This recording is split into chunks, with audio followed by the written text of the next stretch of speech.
Sebelumnya, setelah Zuofen mengeluarkan barang panasnya dan membelah penatua Yinchui menjadi dua, itu membuat semua orang dari sekte Heaven and Earth Surviving begitu ketakutan sampai hampir ngompol. Penatua Bai He segera berteriak agar semua orang menggunakan senjata roh untuk menyerang dari jarak jauh. Tapi sungguh, katak mati karena mulutnya, begitu dia berbicara, dia langsung menjadi target perburuan berikutnya. Maka, adegan mengerikan pun terjadi. Seorang pria alam iluminasi membawa barang panas mengejar dan menebas ahli alam pelebur jiwa. Sungguh arogan. Saat mengejar dengan antusias, orang lain ikut campur, masih dengan gaya lama yang sama. Zuofen membelah orang itu menjadi dua dengan satu pedang, bersamaan dengan kata-kata terakhirnya. Yang kedua, hehe. Tubuh penatua terbelah dua, melayang di udara, matanya tak bernyawa. Seorang ahli alam pelebur jiwa telah tiada. Semua orang menggigil.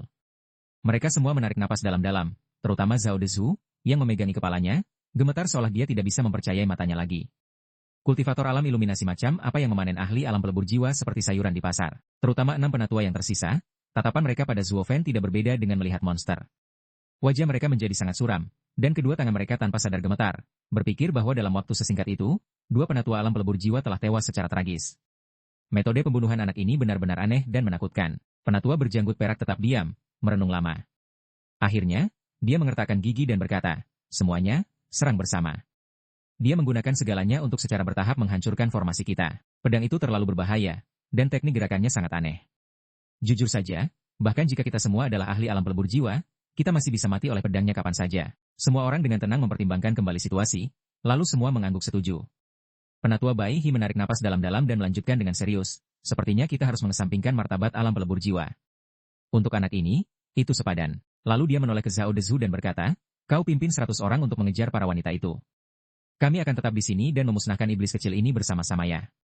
Semua orang menjawab serempak, terutama Zhao Dezu, yang sangat gembira. Sebelum pergi, dia berbalik dan tertawa keras, berkata, Zuofen, kuharap kau masih hidup saat aku kembali dengan para wanita itu. Haha begitu selesai berbicara, Zhao Dezu memimpin anak buahnya melewati Zuofen. Tapi saat mereka bergerak, sebuah ledakan dahsyat tiba-tiba meletus. Ekor naga merah raksasa menyapu di depan mereka, menghalangi jalan mereka. Zuofen melemparkan tatapan membunuh ke arah mereka dan dengan lantang menyatakan, sudah kubilang, tidak ada yang diizinkan melangkah setengah langkah melewati sini. Aku akan memotong kalian semua. Selanjutnya, sebelum Zuofen bisa menyelesaikan kalimatnya, sebuah ledakan keras tiba-tiba bergema. Aura kuat dari belakang menyerang langsung ke jiwa naganya. Aura Zuofen segera goyah, seluruh tubuhnya gemetar, dan dia memuntahkan seteguk darah segar berwarna merah gelap. Zuofen perlahan menoleh. Tanpa dia sadari, penatua alam pelebur jiwa lainnya telah muncul di depan naga raksasa. Orang itu melayangkan pukulan keras ke tubuh naga. Sisi keras Raja Naga Merah Perkasa hancur berkeping-keping, dan naga raksasa itu meraung kesakitan. Penatua Bai He tertawa keras dan sinis, berkata, haha, akhirnya kau harus melepaskan jiwa nagamu. Kau menarik jiwamu untuk dengan mudah menghadapi penatua Yinchui, untuk mencegah jiwamu menjadi kelemahan. Tapi untuk menghentikan kami, kau terpaksa melepaskannya, dan dengan demikian kau menunjukkan titik lemahmu sendiri. Sepertinya para wanita itu lebih penting bagimu daripada nyawamu sendiri. Zuofen sedikit gemetar tapi tetap diam. Pemuda itu mencoba menenangkan diri. Penatua Bai He menggelengkan kepalanya dan menghela napas, berkata, tidak ada gunanya. Di depan kami, jiwa nagamu telah menjadi kelemahan. Dengan satu pukulan lagi saja, jiwa nagamu pasti akan runtuh. Bahkan jika pedangmu sangat kuat, jangkauan pertahanannya terlalu kecil. Zhao Dezu tertawa terbahak-bahak, berkata, hahaha, benar sekali. Kau menghalangi jalan kami. Biarkan kami lewat dan tangka arah wanita itu, atau kau pilih kematian sendiri. Jika kau menarik jiwamu, kau mungkin hidup sedikit lebih lama. Jika tidak, dengan satu pukulan lagi, kau pasti akan mati. Tapi pada akhirnya, menarik jiwamu tidak berbeda dengan menyerahkan para wanita itu kepada kami, bukan? Hahaha. Sekarang kau pilih. Mana yang kau pilih, kau bajingan? Mata Zhao Dezu merah padam, menunjukkan kegembiraannya melihat Zuofen terpojok. Tapi Zuofen dengan tenang menjawab, sudah kubilang, tidak ada yang bisa melangkah melewati sini. Zhao Dezu meraung, kalau begitu matilah. Dia lalu segera berbalik dan berteriak keras, penatua, tolong bertindak. Penatua Bai He tertawa keras, niat membunuh merah menyala di matanya.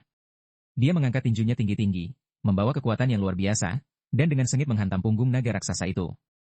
Jika pukulan ini mendarat, naga raksasa itu pasti akan hancur. Tapi segera setelah itu, ki hitam mengelilingi naga raksasa. Dalam sekejap, ia berubah menjadi naga raksasa berwarna hitam pekat, dengan ki hitam yang bergelora kuat melilit orang itu. Penatua Bai He berteriak panik, apa ini jiwa itu benar-benar berubah bentuk. Dia ngeri mendapati dirinya terikat erat oleh ki iblis hitam yang melonjak, tidak bisa melarikan diri tidak peduli seberapa keras dia berjuang. Zhao Dezu berteriak kaget, ini adalah jiwa naga yang bermutasi, Raja Naga Iblis Pemakan Langit. Zuofen tersenyum dingin dan membenarkan, berkata, benar, itu adalah Raja Naga Iblis Pemakan Langit. Ki hitam di tubuhnya bisa melahap dan mengubah segala sesuatu. Bahkan jika seorang ahli alam pelebur jiwa melayangkan pukulan, lebih dari setengah kekuatannya akan hilang. Ingin membunuhku dengan satu pukulan. Tidak semudah itu, kalian anjing-anjing. Mata Zuofen berkelebat dengan niat membunuh sedingin es, dan pemuda itu mengendurkan cengkramannya pada pedang. Pupil matanya bersinar dengan cahaya keemasan, dan pedang Azure Devil sekali lagi menghilang. Ketika muncul kembali, itu sudah tepat di depan penatua itu. Penatua itu begitu ketakutan sampai jiwanya hampir melayang dan ingin berbalik serta melarikan diri. Tetapi tinjunya masih dipegang erat oleh Ki Hitam Raja Naga Iblis Pemakan Langit, tidak bisa ditarik. Zuofen mengangkat pedangnya dan mengarahkannya langsung ke pria tua itu, lalu berkata, "Kalau begitu, kau anjing. Siapa yang ingin kau pukul sekarang? Mengapa kau tidak mencoba menggonggong untukku?" Penatua Baihi gemetar sampai hampir ngompol, hanya bisa berteriak putus asa. "Pelan-pelan, pelan-pelan, pahlawan Zuo, bisakah kita bicarakan ini perlahan? Tolong jangan bunuh aku." Sang protagonis menatap dengan niat membunuh dan berkata dingin, "HMPH, berhentilah meronta. Setelah kau dicengkeram oleh Raja Naga Iblis Pemakan Langitku, kau tidak bisa melawan. Jangan buang-buang tenagamu. Sekarang, matilah, kau orang tua sialan." Pedang Azure Devil perlahan membesar di mata penatua, lalu tanpa ampun menembus langsung tubuhnya. Darah segar mengalir seperti hujan ke segala arah. Zuofen berdiri di sana dengan tenang, wajahnya dingin, dan dengan lantang berkata, "Hehe." Yang ketiga tawa menakutkan Zuofen bergema di mana-mana, membuat semua orang menggigil bukan karena dingin tapi karena ketakutan. Pada saat ini, tatapan 5 penatua yang tersisa pada Zuofen tidak lagi hanya serius, tetapi bahkan telah berubah menjadi ketakutan. Yang ketiga, itu sudah yang ketiga yang ditebas. Jika mereka tidak menyaksikannya dengan mata kepala sendiri, tidak ada dari mereka yang bisa percaya bahwa seorang ahli alam pelebur jiwa yang bermartabat akan berulang kali mati di tangan seorang anak yang bahkan belum mencapai alam void mendalam. Beberapa murid alam void mendalam gemetar ketakutan dan berseru. Masalahnya bukan lagi pedang Azure Devil itu, melainkan iblis Zuofen ini. Dia bukan lagi manusia, dia adalah hantu. Penatua berjanggut perak mengertakkan gigi dan berteriak keras. "Semuanya, maju bersama. Berapapun harganya, kita harus melenyapkan iblis kecil ini di sini. Sama sekali tidak bisa mengampuninya. Adapun para wanita itu, kita akan menanganinya setelah melangkahi mayatnya." Seorang penatua angkat bicara dengan cemas, "Penatua Baihi, pedang anak itu terlalu kuat. Melakukan ini, aku khawatir kerugiannya akan sangat besar." Penatua Baihi perlahan menggelengkan kepalanya, ekspresinya suram, dan berkata, "Tidak ada jalan lain. Anak ini penuh dengan siasat.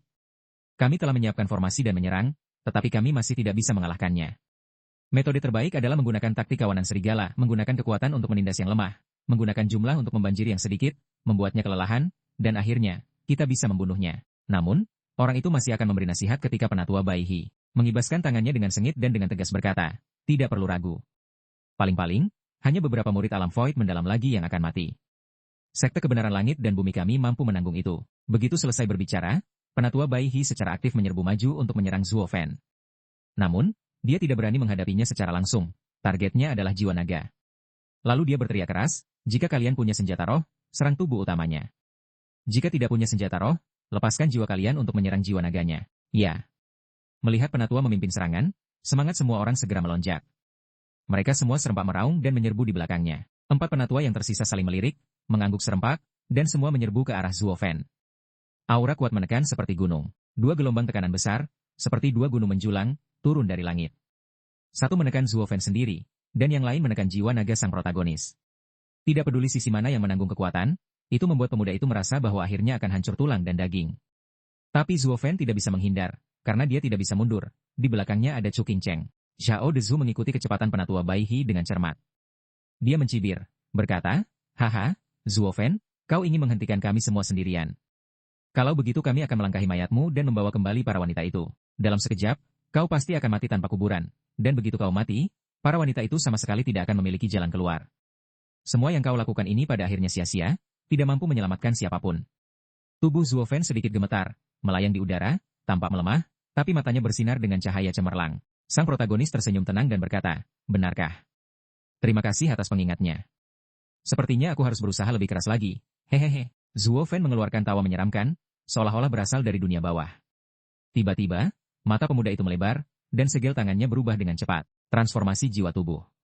Raja Naga Azur pengguncang langit, Raja Naga Iblis, seketika menarik kembali Ki Hitamnya, dan seluruh tubuhnya dilalap api biru. Penatua berjanggut perak terkejut dan berseru panik, "Ah! Naga apalagi ini sekarang? Mohon izinkan sebentar untuk iklan. Hari ini, saya ingin memperkenalkan kalian pada sebuah mahakarya yang pasti bikin ketagihan, super menegangkan, dan berkualitas sangat tinggi. Judulnya, mati beberapa kali lagi, aku akan tak terkalahkan." Dari judulnya saja sudah bisa ditebak, kan? Sang protagonis jadi makin kuat setiap kali dibunuh, dan semakin dia didorong ke batas, semakin ganas dia membalikan keadaan, Dengan sentuhan humor dan keunikan yang menjamin nilai hiburan sangat tinggi, sulit berhenti menonton, dijamin tidak akan mengecewakan. Saya sudah menaruh tautannya di akhir video dan di kolom komentar. Mohon kunjungi dan dukung saya ya. Terima kasih banyak semuanya.